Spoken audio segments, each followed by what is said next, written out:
본 방송에서 제공하는 투자 정보는 투자 판단에 대한 조언입니다. 방송에서 제공하는 주식의 가치, 가격 상승 및 가격 하락에 대해서는 방송사에서 보장하지 않습니다.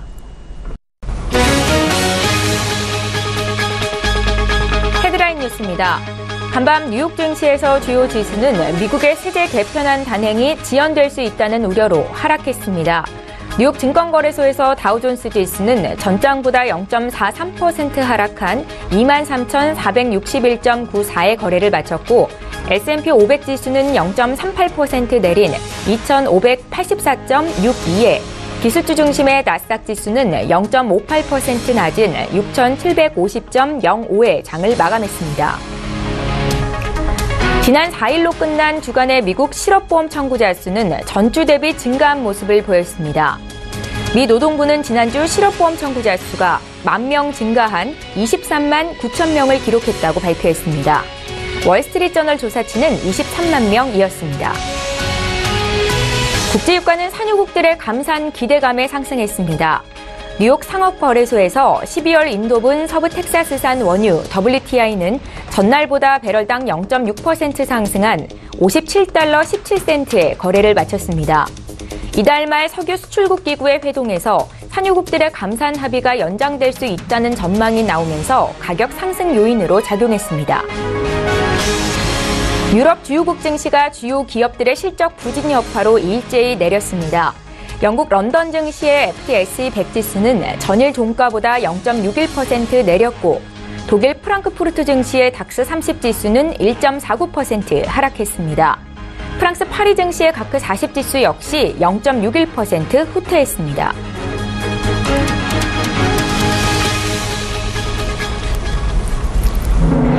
여러분 안녕하십니까? 출발 증시와이드 1부 시작합니다. 최은정입니다.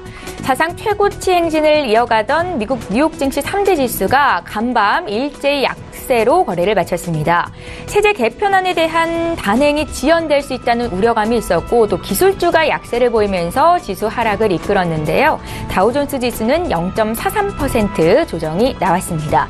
자, 어제 국내 증시 상황도 보죠. 최근 정부 정책에 대한 기대감에 위험자산 선호도가 강화되면서 중소형주의 수익률이 대형주보다 더 높게 나타나고 있습니다. 어제장 코스피 지수는 소폭 하락하면서 2,550선에 턱걸이를 한 반면에 코스닥 지수는 오름세를 이어가면서 연중 최고점을 종가 기준으로 다시 세웠는데요. 코스닥 지수는 709.94포인트로 거래를 마쳤습니다. 자, 오늘도 출증 일부 시간에는 증시에 영향을 미칠 국내외 이슈 분석을 도와드릴 거고요. 11월 10일 금요일 출중 일부 시간 지금 본격적으로 시작합니다.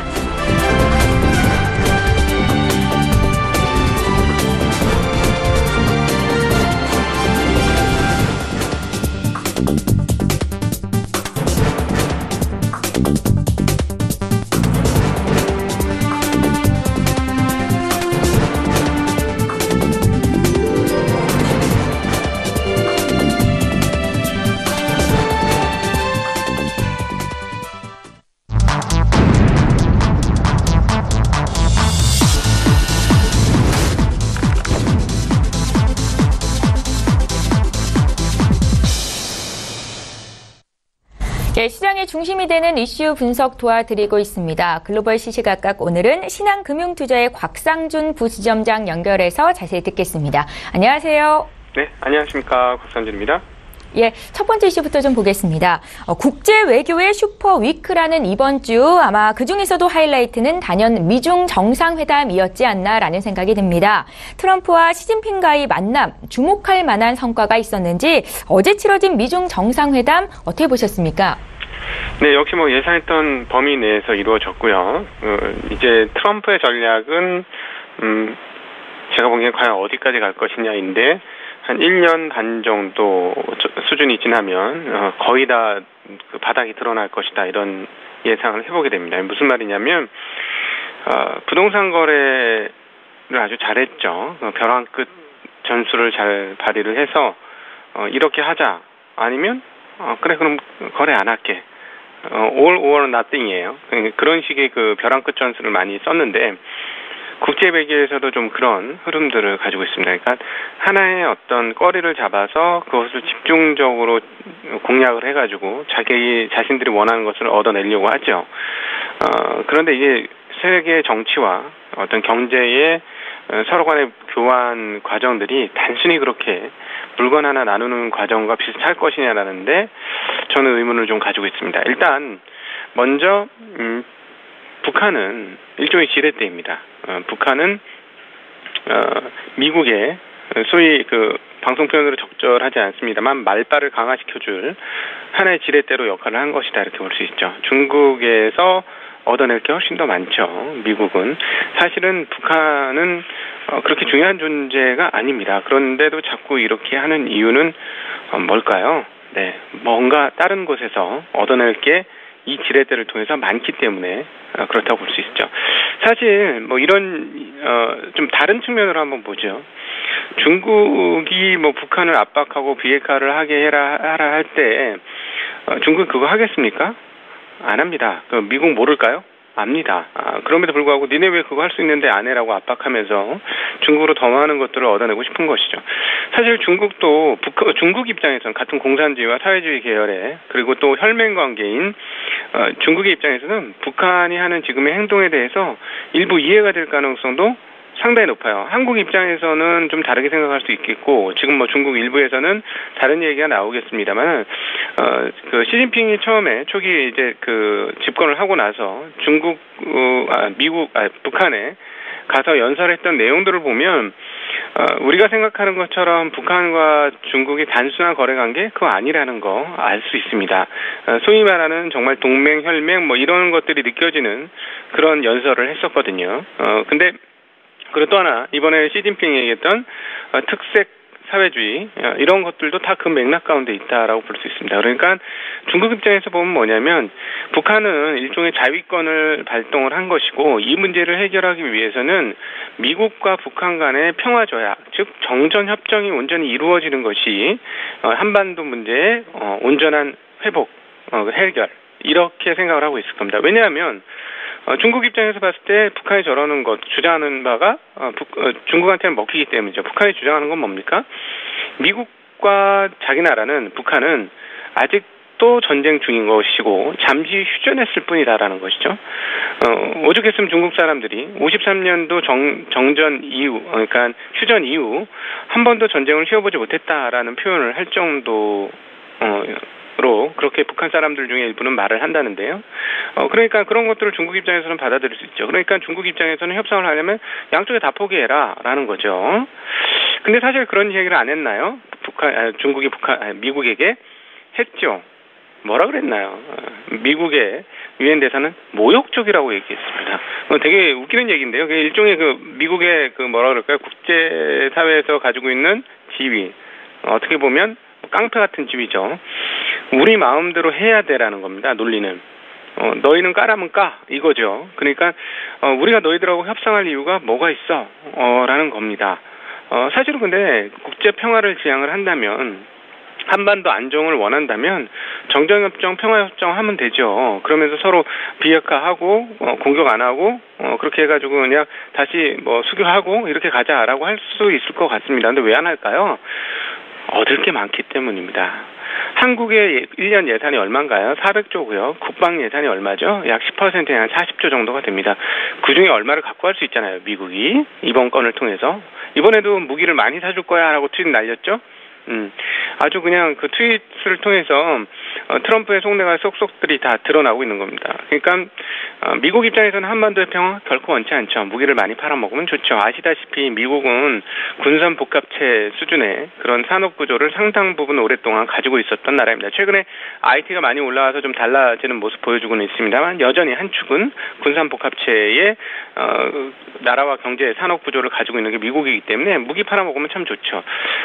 그러니까 그뿐만 아니라 훨씬 더 큰 시장인 중국에서 가서도 다른 장사를 할 수 있죠. 무역 불균형에 대해서 그 압박을 하는 하나의 전략으로서 지렛대로서 북한 문제를 이용할 수 있다라는 것입니다. 그래서 이제 미국이 얘기하는 북한은 다 상업적인 목적을 위해서 하는 것이다라고 이해하시면 크게 틀리지 않을 것이다라는 것이죠. 결국 이러한 흐름들이 지금 한 9조 원대의 무역거래 계약으로 성사가 되고 있고 이것뿐만 아니라 추가적으로 아마 더 좋은 이야기들이 미국 입장에서 나올 겁니다. 그리고 신나게 트럼프는 트윗을 날 것이죠. 그러니까 트럼프의 본질은 연예인이 돼가지고 대통령이 당선됐기 때문에 정치 연예인이라고 보는 것이 훨씬 맞습니다. 그러나 하나 안타까운 것은 행정 장악력이라든가 그 전국 운영 능력 그리고 교섭 능력 이런 것들이 지금 다 떨어지는다는 게 계속해서 나타나고 있는 것인데요. 지금 세제 협상, 세제 개혁안도 불발나게 생겼죠. 그러니까 원하는 대로 잘 안 됩니다. 공화당도 장악이 안 되는 거예요. 그러면서 이제 어떻게 되냐요? 마치 메시아 전략으로 갈 겁니다. 나는 정말 이렇게 하고 싶었어. 나는 그렇게 하는 것 여러분들이 보셨잖아. 그러나 의회에서 동의를 안 해줘. 기득권 의회가 문제야. 라는 트윗을 날리게 될 겁니다. 뻔한 스토리인데요. 결국 국민을 상대로 계속해서 트윗 정치를 하고 있는 트럼프인데 문제는 뭐냐 하면 이게 얼마나 오래 걸 것이냐 하는 것이죠. 지금은 이제 막 밀어붙일 겁니다.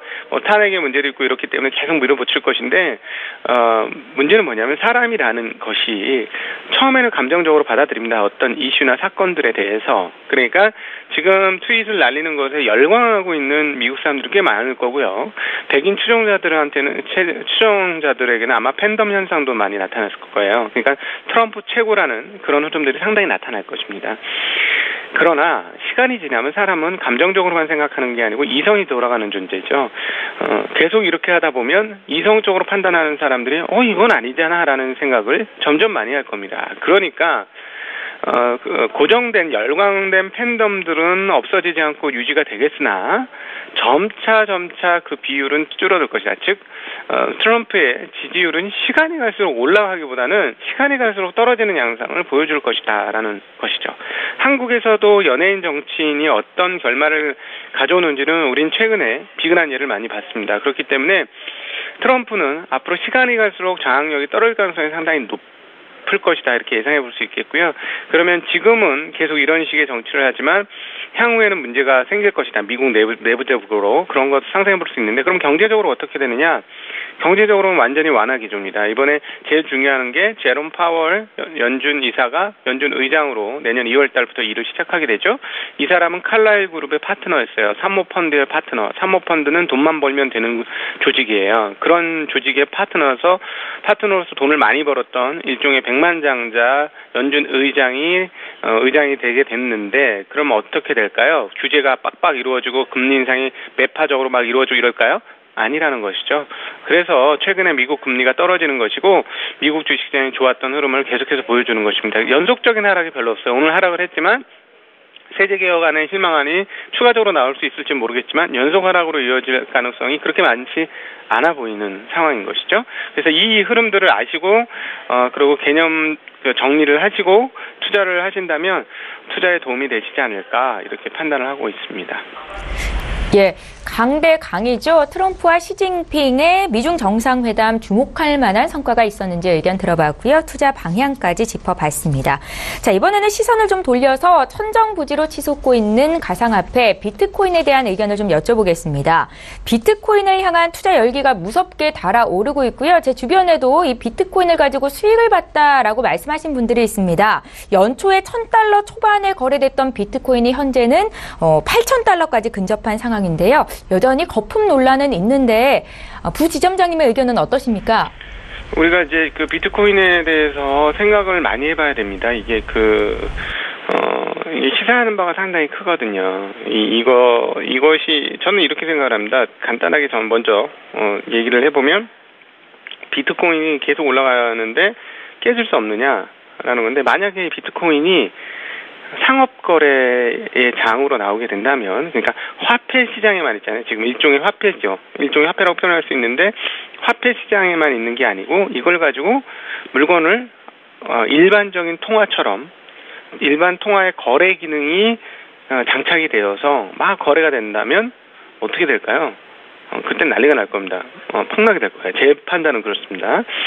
지금 얘는 어디에 있냐면 마치 실험실, 랩에 있는 것과 같은 상황이죠. 그러니까 그 통화 시장에서 거래만 이루어지는 건데 그 거래가 그동안 꾸준히 올라오는 흐름을 보여줬고 그다음에 채굴을 한다 그러죠. 채굴 수준이 점점 작아지는 상황인 것이죠. 그렇게 되니까 희소성이 점점 높아지는 건데요. 왜 이런 현상, 그래서 가격이 이렇게 올라온 것인데 그럼 도대체 왜 비트코인 같은 게 왜 출현을 했느냐라는 거예요. 이건 상식적으로 한번 생각을 해보면 2008년도 리만 사태, 세계 경제 위기가 왔을 때 이것을 막기 위해서 했던 게 무엇이죠? 엄청난 재정 정책을 폈나요? 적자 재정을 엄청나게 키워가지고 그걸로 뿌리면서 재정으로 회복을 시키려고 했나요? 뭐 일부 그렇게 했습니다. 국채 발행 이런 것들 많이 했는데요. 중앙은행이 통화 발행을 했죠. 그러니까 이거는 재정 정책이라기보다도 통화 정책이 훨씬 더 사이즈가 크고 우선되었습니다. 통화 양이 아시다시피 미국 기준으로 8천억 달러 정도 유통되던 게 4조 5천억 달러 정도까지 됩니다. 5배가 훨씬 많은 양의 달러가 시중에 쏟아지죠. 일부는 그 리만 사태로 인해서 폭락해서 이렇게 그 구멍이 난, 거대하게 구멍이 난 자산의 그 구멍을 메꾸기 위해서 현금이 들어갔습니다. 1차 넣고 2차 넣는데도 안 돼서 3차 넣었죠. 그러다 보니까 실제로 넣은 양이 너무 많았던 거예요. 그러니까 어떻게 되죠? 통화 가치가 떨어지는 거죠. 통화 가치가 떨어지니까 통화 가치 떨어지는 거 우리는 어디서 봤죠? 주식시장 가격이 오른 거예요. 미국 부동산 가격이 오른 거예요. 세계 부동산 가격이 오르고 있어요. 통화량이 많아졌기 때문에, 즉 통화 가치가 떨어졌다라는 것이죠. 그러니까 통화량이 이렇게 많아지니까 이 통화에 대한 신뢰성 어떻게 되나요? 신뢰성은 당연히 떨어지는 겁니다. 옛날에 우리 이제 아프리카 국가에서 1조 달러짜리 그 화폐가 만들어지고 막 그랬죠. 통화 가치가 핫 떨어져가지고. 그러니까 그런 것처럼 통화를 많이 찍어내면 통화 가치가 떨어지는 건 당연한 것인데 미국 달러가 5배도 넘는 통화를 발행을 했음에도 불구하고 사실 실제로 따져보면 통화의 인플레이션 속도, 즉 통화 가치의 하락 속도는 그렇게 생각보다 빠르진 않은 거예요. 왜냐하면 기축이기 때문에 그렇습니다. 그리고 세계 경제 규모가 계속 커지고 있는 것도 있고 그다음에 엄청난 공동화 현상에서 메꿔져서 들어간 부분들이 있기 때문에 그런 것이죠. 그러니까 통화 가치의 하락 속도가 늦은 이유는 그런 것이 있습니다. 근데 어쨌든 통화 가치 하락이 이루어지니 다른 통화가 있어야 하지 않느냐라는 사람들의 필요 욕구들이 있었는데 그때 딱 맞춰서 이 비트코인이 만들어졌고 사람들이 거기에 관심을 가지고 흥미를 가지고 접근을 하게 되어 있었던 것이죠. 근데 그게 시장을 형성했잖아요. 거래자들이 오면서 시장이 형성이 됐잖아요. 이 부분은 우리 주식 투자를 하거나 어떤 투자를 하는 분들 입장에서는 대단히 중요한 요소입니다. 서울의 부동산 가격이 보통 한 7, 8억에서 10억 정도 하는데 한국의 그 중위소득자들의 중위소득은 얼마냐면 월급쟁이들 근로자들 소득을 중간에 딱 잘라보면 2,300 나와요. 그럼 2,300 그러면 서울 지역은 조금 넘습니다. 한 3,000 정도 수준 내외가 되는데 3,000을 벌어가지고 10억짜리 아파트를 살 수 있는 사람 과연 누가 있을까요? 제가 보기엔 없거든요. 이 3천만 원 받아서 10억짜리 아파트를 어떻게 삽니까? 근데 가잖아요. 왜 그런가요? 이게 거래자들끼리의 기대감으로 인해서 물론 이제 뭐 인구 밀도도 있고 그다음에 통화가치 하락도 있고 뭐 등등등등 그다음에 재테크로서 성공적인 과거의 그 패턴들이 있었기 때문에 뭐 이렇게 그런 거 모든 것들이 사회적인 현상과 더불어서 정책이나 세금이나 이런 것들 다 합쳐져 가지고 재테크 욕구나 이런 것들이 돼서 나온 가격이죠.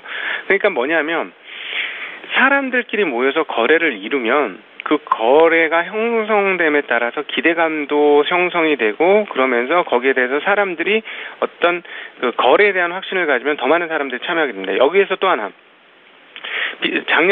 올해 상반기에 그 램과 그 낸드가 굉장히 그 부족한 사태가 있었잖아요.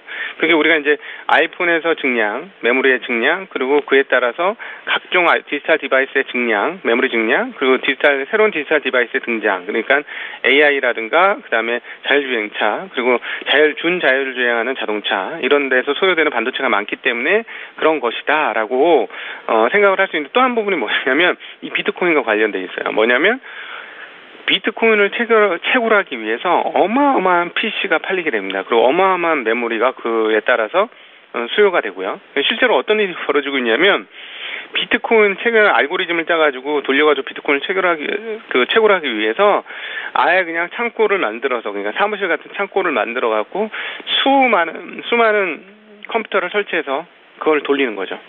에어컨 빵빵 틀어놓고 거기서 열이 나니까 그렇게 해서 그것만 공장식으로 다 채굴하는 사람들이 있습니다. 그래서 PC의 수요가 많아서 메모리가 부족한 현상이 올해 상반기 한국 용산에서 이루어진 일들입니다.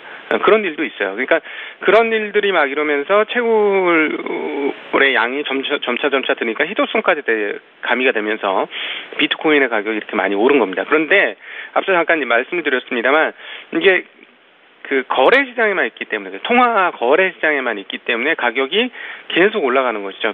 채굴량이 적어지면 당연히 거래 가격은 올라가는 거 아니겠습니까? 그리고 기대감이 더 쉽게 물량을 안 내놓으니까 더 빨리 가격이 오르는 그런 것들이 반복이 되는 것이죠. 그래서 앞서 모두에 말씀드렸지만 이거는 그 가상적 시장 속에서만 돌고 있는 거예요. 그러니까 이건 가격이 어디까지 갈지 사실 모르는 거죠.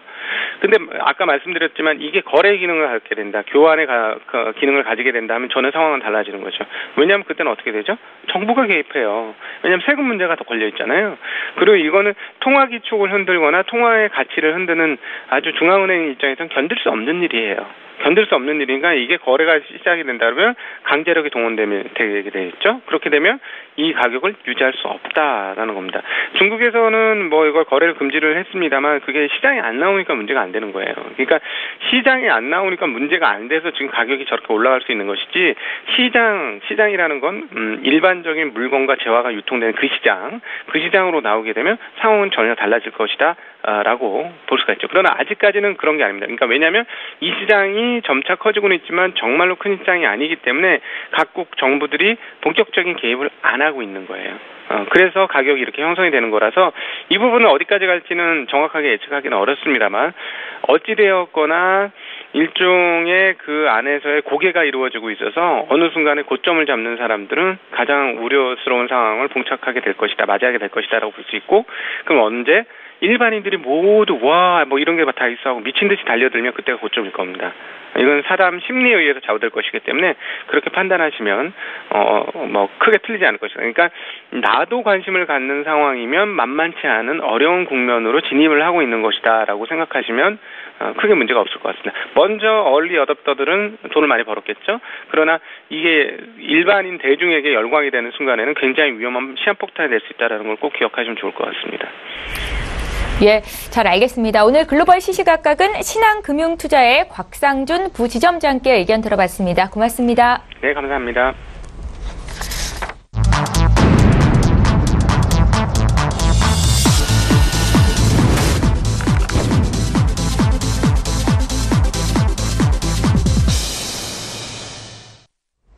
예, 이번에는 국내 시장 쟁점을 보다 구체적으로 풀어보겠습니다. 오늘 금요일이죠. 라이브 이슈타임 메리츠 종금증권의 김민수 부장 모셨습니다. 부장님 안녕하세요. 네, 안녕하십니까. 예, 제가 앞서서도 전해드렸는데 오늘 미국 3대 지수가 모두 약세로 거래를 마쳤습니다. 세제 개편안이 지연될 것이다라는 우려감이 반영이 됐었는데 오늘 말고 어제 3대 지수가 일제히 상승이 있었고요. 그 상승 동력에는 애플의 주가가 있었습니다. 애플의 시가총액이 미국 상장 기업 중 사상 최초로 9천억 달러를 돌파했다라는 소식이 호재로 작용을 했었는데요.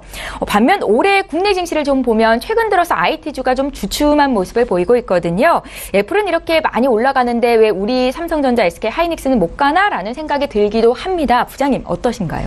네, 갑자기 확 얘기해서 깜짝 놀랐습니다. 네, 얘기가 좀 더 길어지실 줄 알았는데 일단 애플 관련된 얘기는 일단 어제 얘기입니다. 예. 네, 오늘은 시장에서 전반적인 영향을 좀 받았었죠. 근데 애플을 보면서 딱 드는 생각은 애플과 가장 많이 비교하는 게 또 글로벌 IT 업종 쪽에서 대표 주자인 삼성전자죠. 예. 네, 부럽다. 이거 하나겠죠. 네, 그리고 특히 9천억 달러면은 지금 우리나라 돈으로 1,000조가 넘어가는 상황인데 삼성전자와 비교를 하게 되면 삼성전자 그렇게 실적 잘 내고도 지금 기준 보게 되면 한 400조가 안 됩니다. 네, 그런 상황이다 보니까. 그렇죠. 예. 예, 그러면은 우리가 더 이익을 많이 내고 특히 사업 부분별로도 여러 가지 다각화돼서 훨씬 더 사업의 질은 좋은데 애플 같은 경우는 일단 어떻게 보면 이제 소매 쪽이 더 강하죠.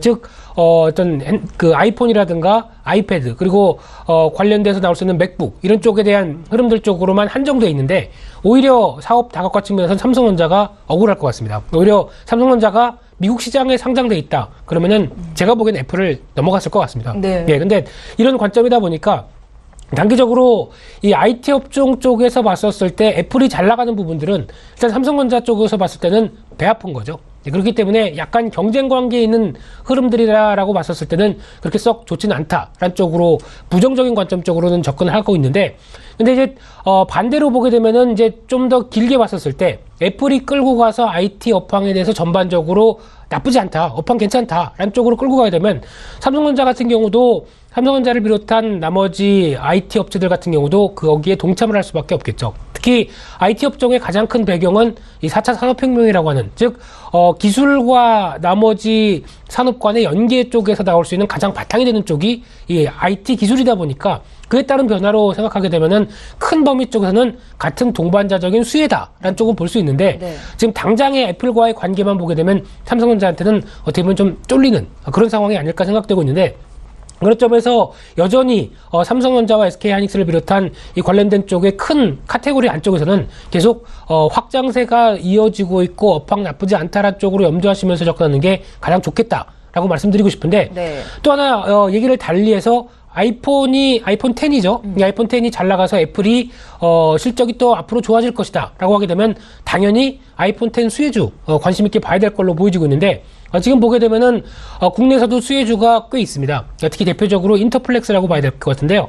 이 아이폰 10의 터치 스크린 패널, 그리고 OLED용 FPCB, 그러니까 즉 연성 회로 기판이죠. 이쪽을 공급하는 회사라고 보시면 될 것 같은데, 네.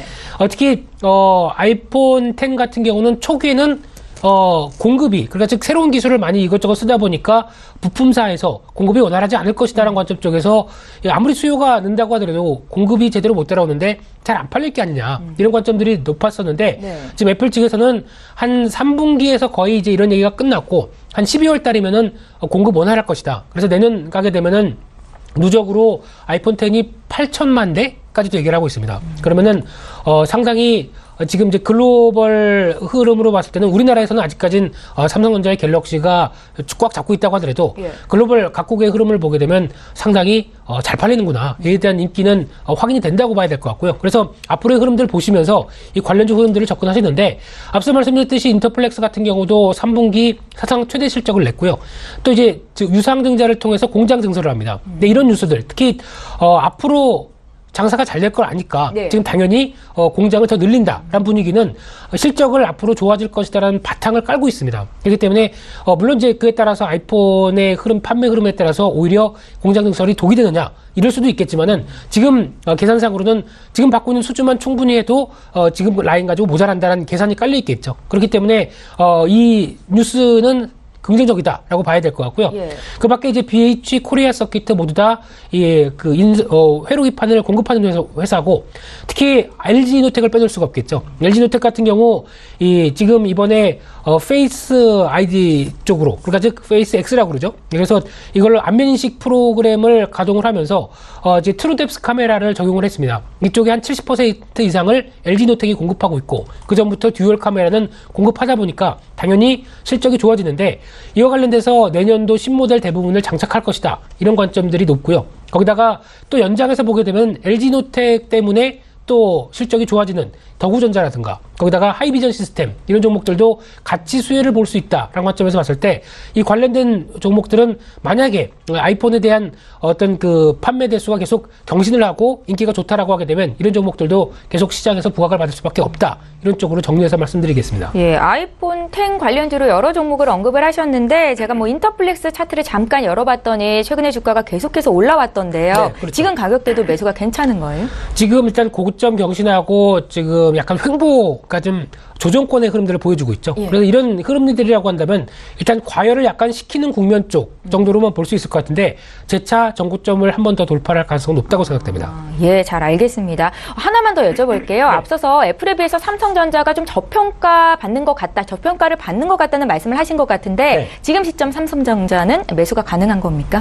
네, 삼성전자는 어떻게 보면 지금 삼성전자를 외면한다. 예. 그러면은 지수는 포기했고 나머지 종목들 가지고 수익을 내보겠다라고 얘기를 하는 상황들인데, 과연 그게 그러면 지수에 따라갈 수 있는 수익률을 낼 수 있을 것인가? 어떻게 보면 좀 불확실하죠. 그렇기 때문에 만약에 지금 삼성전자를 빼놓고 시장의 상승세와 국내 기업들의 실적, 그리고 특히 삼성전자가 지금 지수에 미치는 영향권이 한 30% 정도 되다 보니까, 네. 이쪽에 대한 변화를 놓치겠다라고 생각하게 되면은 삼성전자 무시하셔도 됩니다. 하지만은 시장의 중심이기 때문에 지수가 여기서 꺾였다라고 생각하지 않는 이상은 삼성전자는 계속 관심 있게 보고 눌렸다. 그러면은 접근하는 게 가장 좋겠다고 생각 들고 있고요. 네. 특히 가격적인 부담이다라고 그러면 삼성전자 우선주가 낫다라는 관점도 같이 말씀드리겠습니다. 예, 알겠습니다. 저희 두 번째 이슈로 좀 넘어가 볼게요. 부장님 시간이 정말 빨리 갑니다. 올해도 이제 2달여 남아있는 상황인데요. 네. 드라마 좋아하세요? 드라마 좋아하는데 미국 드라마를 더 좋아합니다. 그러세요? 최근에 정말 인기를 많이 끌었던 도깨비, 그렇죠. 미생 같은 드라마 제작사죠. 네. 스튜디오 드래곤이 올해 상장을 앞두고 있습니다. 더불어서 이달 말이라고 알고 있는데 삼양 패키징도 상장을 한다고 해요. 하반기 들어서 이렇게 거대 또 기업 공개 이슈가 있는데 이 같은 종목들의 시청자분들이 대응할 때는 어떻게 하면 좋을까요? 네, 일단 하나하나 뜯어보겠습니다. 예. 네, 삼양 패키징이라는 회사는 쉽게 말씀드리면은 삼양사의 그 PT병이라고 저희가 보통 얘기하죠. 거기 용기와 재활용 관련된 쪽에서 사업을 하면서 물적 분할을 한 회사입니다. 그런데 여기서 지금 최근에 가장 많이 부각을 받고 있는 쪽이 어셉틱이라고 무한대 마크처럼 해서 혹시 콜라를 사보시게 되면 밑에 그려져 있습니다. 그리고 어셉틱이라고 표시가 되어 있는데 재활용 가능하다는 건가? 그거가 아니라 무균 충전. 예. 무균 충전하고 관련돼서 이제 기술이군요. 그렇죠. 하나의 중요한 기술이죠. 예. 삼양 패키징이 갖고 있는 어떻게 보면 독보적인 기술인데 이쪽 관련돼서는 아마 대부분의 요즘 그 음료수병을 따시기 전에 밑에를 살짝 보시게 되면 다 있을 겁니다. 그래서 그 관련된 쪽이라고 보시면 될 것 같은데 네. 저희 피부에 와닿은 어떤 기술인데 아직 잘 모르시죠. 네, 그런 상황으로 봤을 때 시장 점유율 58%로 1위를 보여주고 있고 이쪽도 관련돼서 음료수 시장이 성장하면서 연 4%대는 계속 성장하고 있다. 이 PET 용기 관련돼서도 성장하고 있다라고 봐야 될 것 같은데 또 하나 증설을 예정하고 있죠. 업세틱 잘 나가다 보니까 이쪽 증설을 해서 실적에 대한 기대감은 상당히 높다라는 쪽으로 바라보셔야 될 것 같은데 네. 그런 관점 쪽에서 봤을 때 11월 말 코스피 상장하는데 지금 한 26,000원에서 3만원대를 앞두고 수요 예측을 할 겁니다. 거기서 그걸 가지고 결과를 가지고 이제 상장을 할 걸로 보여지고 있는데 제가 보기에는 앞으로의 변화나 어떤 내수 쪽에서 새로운 어떤 트렌드를 차지하고 있는 회사이기 때문에 관심이 높다라고 봐야 될 것 같고요. 특히 삼양사가 관련돼서 지분 51%를 보유하고 있습니다. 네. 그렇기 때문에 삼양 패키징이 만약에 공모가 관련돼서 상당히 좀 인기가 있고 그리고 상단부의 어떤 가격대가 형성됐다라고 하게 되면 삼양사도 분명히 올라갈 겁니다. 그렇기 때문에 그와 관련된 흐름들 체크하시면서 패키징을 지금 매매를 할 수가 없기 때문에 삼양사를 대체로 할 수 있을지를 또 타진하는 것도 중요한 전략이라고 봐야 될 것 같고요. 다만 삼양사의 주가는 좀 인기가 없잖아요. 인기가 없죠. 예. 네, 근데 실적 대비해서 그렇게 삼양사의 주가가 좀 빠지는 상황은 아닙니다. 근데 지금 내수주에 대한 여러 가지 시각들 때문에 좀 부진했다가 예. 이게 모멘텀으로 한번 탄력을 받을 수 있는 자리는 있다란 쪽으로 보셨으면 좋겠고요. 또 하나 두 번째로 스튜디오 용이죠. 예, 스튜디오 드래곤. 이쪽에 네. 관심 많으시죠?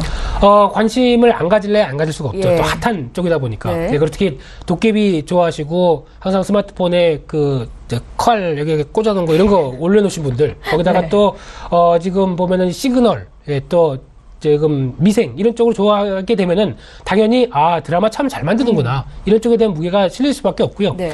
그래서 지금 11월 24일 날 코스닥 상장으로 예상이 돼 있고 오늘까지 수요 예측을 하는데 한 39,000원에서 35,000원대 과연 어디에 가격대가 결정되느냐 오늘 또 중요하게 보셔야 될 것 같은데 희망 공모가인 그 3만 원 초반대 가격은 적정한 선인가요? 이 부분에 대해서 좀 논란이 많습니다. 예. 네, 지금 현재 작년 매출이 한 1,500억 정도 나왔고요. 영업이익이 166억 정도 나왔는데 지금 시총 규모로 따져봤었을 때 3만 원대가 과연 싼 것이냐에 대한 의문감은 아직까지 좀 있습니다. 그래서 좀 예. 조금 비싸다는 논란도 좀 있고 그렇긴 하지만은 워낙 이 관련돼서 이런 쪽은 한번 히트하게 되면은 상대적으로 또 인기와 함께 회사의 실적과 여러 가지 이미지가 상당히 크게 부각되는 그런 차원이기 때문에 제 개인적으로는 그렇게 비싸지는 않다는 관점들도 보여지고 있는데 네. 그런 차원에서 봤었을 때 스튜디오 드래곤이 앞으로에 대한 역할 특히 이제 이제 중국과의 관계가 조금씩 좀 해빙 무드로 가는 상황 쪽에서 뭔가 여러 가지 드라마 잘 만드는 회사와 연결을 해보겠다. 아니면 드라마 잘 만드는 회사의 드라마를 우리도 수입받겠다. 이런 여러 가지 역할들이 나오게 되면은 상대적으로 부각은 될 수 있다는 쪽으로 계속 접근을 하실 필요는 있다고 생각되고 있고요. 네. 마찬가지로 스튜디오 드래곤 같은 경우는 원래 100% CJ E&M 자회사였습니다. 근데 이번에 이제 상장을 위해서 증자를 하다 보니까 지금 현재 지분이 한 71% 정도로 보유를 하고 있는데 네. 스튜디오 드래곤이 또 성공적이다? 당연히 CJ ENM에 긍정적인 효과를 미치겠죠. 거기다가 넷마블 게임즈가 지분을 22%를 보유하고 있는데 지금 시가총액에서 22% 계산하게 되면은 CJ ENM 시총입니다. 그렇다는 얘기는 넷마블의 가치는 지금 전혀 반영되지 않은 CJ ENM의 주가다라고 봤었을 때 이 회사 같은 경우는 일단 그렇게 가치가 비싸지 않은 회사다라는 쪽으로 접근하시면서 이 스튜디오 드래곤이 추가 모멘텀이 될지를 또 지켜보는 것도 중요하다라고 말씀드리겠습니다. 예, 개인 투자자들이 뭐 공모주 청약을 한다고 해도 받을 수 있는 물량이 많지는 않잖아요. 그렇죠. 그러면 앞으로 투자하고 싶으신 분들은 어떻게 전략 짜면 좋을까요? 보통 그럴 때 이제 여러 가지 이제 흐름이 있는데 그렇게 되면은 이제 공모주 펀드와 관련된 쪽에서의 흐름들 찾아보시면서 같이 동참하시는 것도 조금이나마 더 도움이 될 수 있는데 그쪽 같은 경우는 직접 내가 수익률이나 이런 걸 계산할 수가 없겠죠. 네. 거기서 다 같이 움직이는 상황이다 보니까 그래도 IPO 시장과 시장이 강하다라고 하게 되면 공모주 펀드와 관련된 수익률은 훨씬 더 시장 대비 초과 수익률을 보이는 건 사실입니다. 그렇기 때문에 그렇게 진행하시는 것도 물론 좋겠지만은 네. 일단 직접 이 종목 괜찮을 것 같아서 진짜 청약해 보시고 그렇게 매매하시는 것도 하나의 방법이다. 이렇게 말씀드리겠습니다. 예, 잘 알겠습니다. 저희 이제 마지막 이슈 좀 볼 텐데요. 어제 기준으로 원달러 환율이 1,115원입니다. 1,100원 선이 깨지는 것 아니냐라는 우려감도 있고 그러면 수출주에 부담이 될 것이다라고 전망하시는 전문가님들도 많으신데 앞으로의 환율 흐름은 어떨까요? 네, 환율 관련돼서 또 얘기하려고 하려면 지금 시간 대비해서 딱 40분만 주시면은 네. 제가 오늘 엑기스만 좀 뽑아볼까요? 완벽 돌파 말씀을 좀 드리겠는데 네. 중요한 부분만 딱 말씀드리게 되면은 일단 달러를 먼저 봐야 되겠죠. 달러 인덱스와 관련된 달러 흐름들을 보게 되면은 일단 9월 달까지는 계속 하락세였습니다. 그러다가 최근에 다시 반등하는 상황들이죠. 예. 그런 흐름들을 봤었을 때 그러면 이제 달러와는 이제 금리 인상을 앞두고 있기 때문에 그런 다시 재반등 국면이구나라는 점을 염두하셨으면 좋겠고 그럼 반대로 원화도 그러면 달러화가 최근에 강세니까 약세를 받아야 되는데 우리 원화는 지금 또 강세 기조로 가고 있습니다. 9월 말에 1150원대에서 1110원대를 계속 테스트하고 있죠. 이 1110원대는 올해 들어서 약 한 1, 2년 동안 1097원입니다. 1097원부터 1100원대부터 1110원. 가장 강력한 저항권이죠. 예. 여기를 계속 시도는 하고 있는데 이 모멘텀 가지고 돌파를 할 수 있을 것이냐? 아직 모릅니다. 그런 상황에서 지금 그래도 지정학적 리스크가 완화됐고 거기다가 수출이 잘 나가다 보니까 당연히 달러가 유입돼서 이어졌던 변화라고는 볼 수 있을 것 같은데 여기서 어떤 정부의 입장과 대한민국의 환율을 관리하는 입장 쪽에서 봤었을 때 1100원대를 이탈하게 놔둘 것인가에 대해서는 의문이 아직까지 많습니다. 정부의 구두 개입이 있을 것이다라는 그런 거죠. 부분부터 여러 가지 관련된 부분들이 같이 영향을 끼치게 되면 이 부분을 원화 강세가 계속 갈지는 아직 모르겠다라고 하게 되면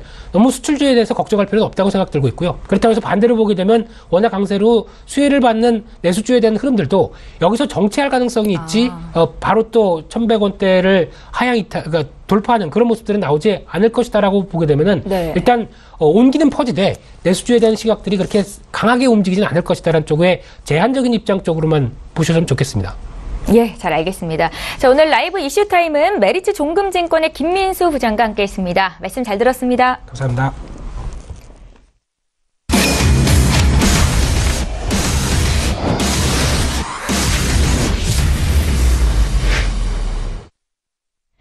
예, 국내외 선물 시장 흐름 보고 투자 전략 세워드리는 시간입니다. 선재 트레이더의 선물 하이킥 시간이고요. 오늘도 역시 선재 트레이더 만나봅니다. 안녕하세요. 네, 안녕하십니까. 반갑습니다. 예, 오늘도 저희 국내 선물 시장부터 좀 분석을 해볼 텐데요. 이번 주 내내 전략 짜주셨는데 오늘 또 한 주를 마감하는 금요일이네요. 전략 부탁드릴게요. 네, 우선은 이런 단어가 생각납니다. 사자성어가 굴지개일, 와신상담, 금이환양. 자, 어떤 이야기냐면 저희가 거의 하루도 손실 없이 잘 매매를 하다가 그제 한 2, 30만 원 돈의 리스크 발생을 시켰죠. 한마디로 이익 전략을 펼쳤었죠. 이날 매도를 치고 그 다음에 반등한 아이들을 여기서 다시 재매도 쳐서 여기까지 끌고 오자. 그래서 이 구간에서 매도를 쳤는데 얘가 올려쳐서 한 이 정도의 손실이 났었습니다. 자, 그래서 어제 다시 저희가 날짜를 손꼽아 기다리면서 굉장히 지루한 싸움을 했었죠. 어제 만기였는데요. 그래서 다시 저희는 이거 되돌아올 거 예상하고 대신 그냥 쉬자. 그 다음에 만기 때 다시 공략 들어가자. 그래서 우선 위에서 기다리다가 얘네들이 안 오기 때문에 그래서 저희가 공략적으로 들어갔었습니다. 매도를 들어갔고요. 그 다음에 일반 리딩 시간 지나는 시간까지 지속적으로 오전까지 보고 나서 매도로 빠진 걸 확인할 수 있었고요. 그게 빠진 다음에 그 다음에 목표를 335.70대 그 다음에 다시 윗구간에서 재매도에서 야장에 여기까지가 빠졌었습니다. 굉장히 큰 수익이죠. 그래서 뭐 조금 던지고 그 다음에 그거의 몇 배의 수익을 다시 찾아왔다. 자, 그렇다면 야장 때 지금 이 구간에 놓여 있습니다. 그렇다면 야장 때 이 구간까지 치고 다시 올라왔단 말이죠. 자, 그렇다면 오늘은 335.50 안착을 성공하느냐 마느냐 굉장히 중요하고요. 우선은 지금 다시 매도에서 매수 쪽으로 지키고 반등하려는 여력이 오늘은 많을 거다 이렇게 보고 있습니다. 그래서 그거의 목표는 339.50 그래서 예상 저항 2차 자리를 이 자리에 두셔야 되고요. 그 다음에 매도 자리는 이 자리가 막히느냐 아니면 이 자리 저항 자리가 막히느냐를 확인하고 매도를 치셔야 되고 오전 중에는 반등 눌림에서 매수 전략이 유효하겠다. 그 다음 위에서 저희가 눌렀을 때 우선 334 지수까지를 저희가 목표로 삼았기 때문에 어제 야장까지 해서 다 찍은 그림입니다. 하지만 굉장히 오랜 기간 있다 머물다가 왔기 때문에 추가적인 그림 또한 열려있다 이렇게 보고 있고요. 그걸 전략적으로 펼칠 수 있느냐를 보는 거고요. 뭐 복수를 했기 때문에 또 공격적으로 무조건 들어가기보다는 오늘도 여전히 보수적으로 진행하는 그림들 필요할 거다 이렇게 보이고 있습니다. 네, 국내 선물은 여기까지고요. 예. 옵션 만기일이었던 어제 국내 코스피 시장도 출렁이던데요. 장 막판에 어떻게 대응하셨는지 먼저 좀 여쭤봤습니다. 자, 이번에 해외 선물 시장도 봐주시죠. 어떻게 대응할까요? 네, 해외 선물. 오늘 금요일입니다. 구슬도 껴야 보배죠. 자, 일주일 동안의 수익을 잘 챙기는 것도 굉장히 중요하다 봅니다. 우선 어제 그렇다면 어떻게 매매를 했는지 말씀드리기 전에 달러 인덱스 잠깐만 보겠습니다. 달러 인덱스 여전히 보합 구간에 놓여 있습니다. 이제는 어디로 튈 걸 예상해서 계속적으로 중심 자리도 우리가 관심 있게 보고 있었는데요. 지속적으로 지켜가다가 다시 어제 빠진 모습이었습니다. 그래서 어제 아침에 눌림 매수 전략을 계속적으로 펼쳤었고요. 다른 아이들은. 그러니까 이거 달러 인덱스를 뒤집으면 일반적인 상품 통화에 갇히기 때문에 눌림 매수가 맞았겠죠. 자, 그렇다면 유로는 우선 어떻게 대응했냐면 저희가 지지력에 지속적으로 매수 반등을 노렸었습니다. 이 전날 저희가 아침 시황 리딩할 때 이런 그림일 거다 이렇게 배팅을 그려놓은 게 있죠. 그래서 얘네들이 하루 정도 더 흘러가는 그림이 있었죠. 그 다음에 어제 목표가를 찍었습니다. 그래서 저희는 매수 배팅 우위로 봤고요. 그래서 목표가가 끝났다 이렇게 보고요. 그다음에 중간 과정에서 작은 매수도 봤지만 큰 흐름들은 이거에 눌린 매수의 배팅으로 목표가 찍은 모습들 새벽까지를 봤다.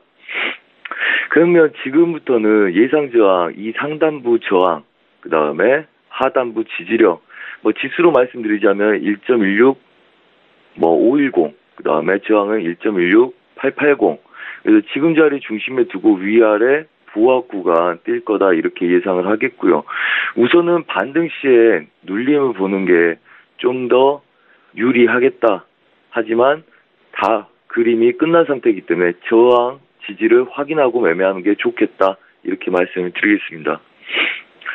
자, 그리고 크루드오일 좀 보겠습니다. 자, 크루드오일 어제 저희는요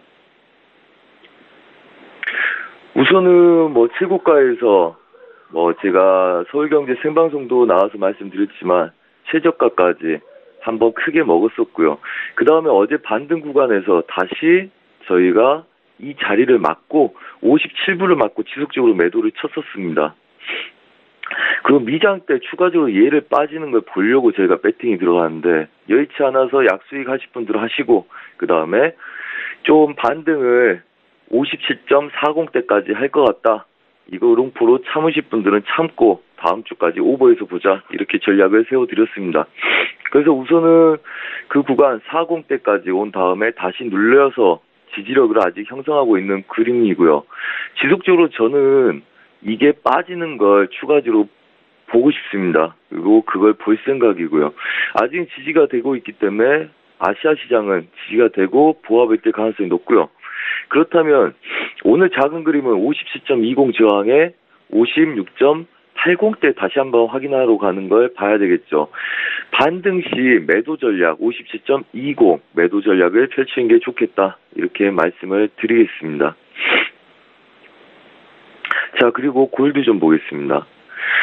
자, 골드도 어제 유로하고 같은 전략들을 펼쳤습니다. 매도 사인도 드렸고 매수 사인도 드렸지만 주력인 미장 때는 유로와 같이 눌림 매수 전략 봤던 걸로 기억을 하고 있고요. 그거에 대한 상단부 제약들이 있었기 때문에 어제도 별 무리 없이 공략적으로 펼칠 수 있었습니다. 단 지금은 저항점들이 가까이 붙어있는 상태지만 12870대 저항을 예상하고 있고요. 그게 오늘 1284.0까지 보합 구간 뛴다 이렇게 보고 있습니다. 그래서 오전 중에 이 구간 추세 저항들 확인을 하고 이 구간부터 눌러서 여전히 중심 보합 드는 그림들 전략적으로 펼칠 거다 이렇게 예상을 하고 있습니다. 네. 예, 지금까지 국내외 선물 투자 전략 구체적으로 여쭤봤고요. 오늘도 선재 트레이더와 함께했습니다. 고맙습니다. 네, 감사합니다. 예, 출발 증시와이드 1부 시간 여기서 마치고요. 저희는 잠시 뒤 2부 시간으로 다시 올 텐데요. 샵 0082번으로 문자 참여하시면 장중에 종목 상담 받으실 수 있습니다. 건당 100원의 정보 이용료가 부과될 거고요. 저희는 잠시 뒤 2부로 다시 돌아오겠습니다. 고맙습니다.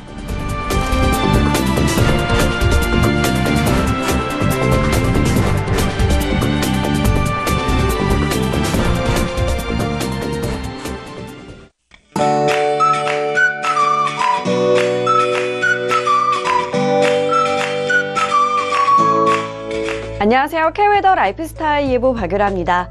오늘은 전국이 차차 흐려져 비가 옵니다. 늦은 오후부터 늦은 밤 사이에 지나겠고 양은 중북부에 5에서 20, 충청 이남에 5mm 내외로 많진 않겠는데요.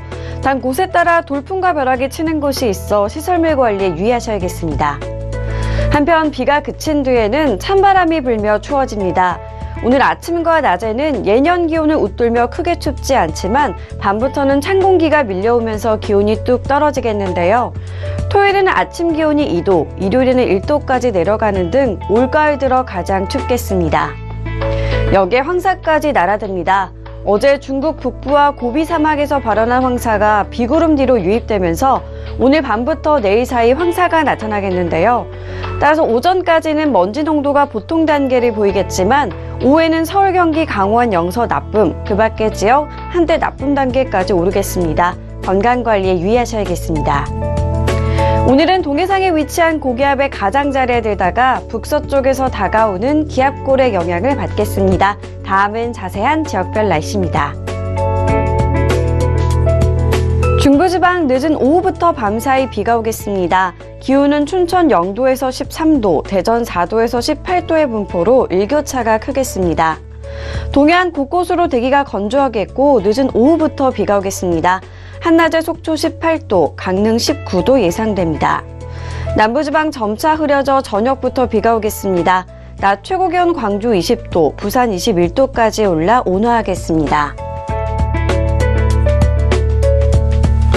전 해상과 해안가를 중심으로 강풍 또는 풍랑 예비특보가 내려진 가운데 물결이 최고 3에서 5m까지 매우 높게 일겠습니다. 항해하거나 조업하는 선박은 유의하셔야겠습니다. 주말 동안에는 대체로 맑겠지만 다음 주 월요일 전남 해안과 제주도에 비가 시작돼 화요일에는 전국으로 확대되겠고요. 수요일에는 충남 서해안과 호남 지역에 비 또는 눈이 내릴 것으로 보입니다. 또 갈수록 기온이 점점 떨어지면서 더 추워질 것으로 전망됩니다. 날씨였습니다.